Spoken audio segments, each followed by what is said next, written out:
رب إنهن أضللن كثيرا من الناس فمن تبعني فإنه مني ومن عصاني فإنك غفور رحيم ربنا إني أسكنت من ذريتي بواد غير ذي زرع عند بيتك المحرم ربنا ليقيموا الصلاة فاجعل أفئدة من الناس تهوي إليهم وارزقهم من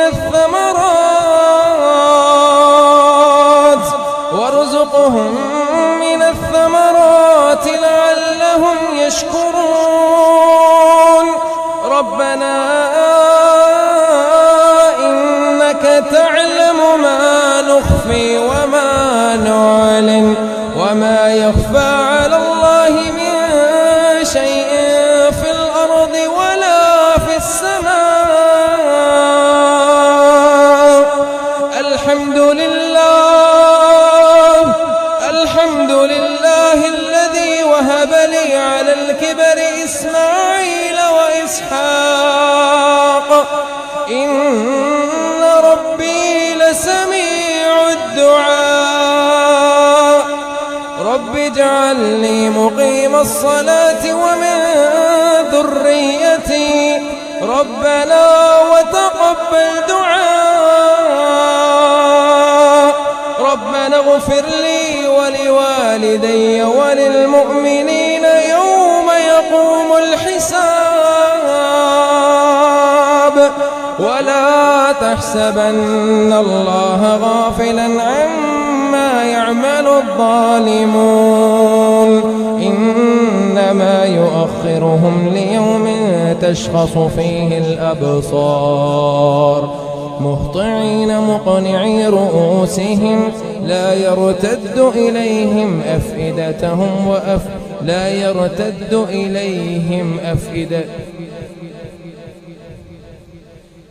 مهطعين مقنعي رؤوسهم لا يرتد إليهم طرفهم وأفئدتهم هواء وأنذر الناس يوم يأتيهم العذاب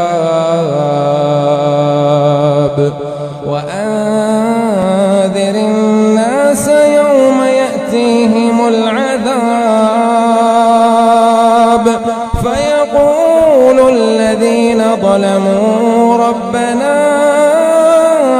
أخرنا إلى أجل قريب نجب دعوتك ونتبع الرسل أولم تكونوا أقسمتم من قبل ما لكم من زوال وسكنتم في مساكن الذين ظلموا أنفسهم وتبين لكم كيف فعلنا بهم وضربنا لكم الأمثال وقد مكروا مكرهم وعند الله مكرهم وإن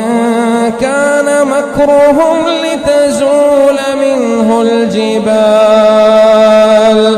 فلا تحسبن الله مخلف وعده رسله إن الله عزيز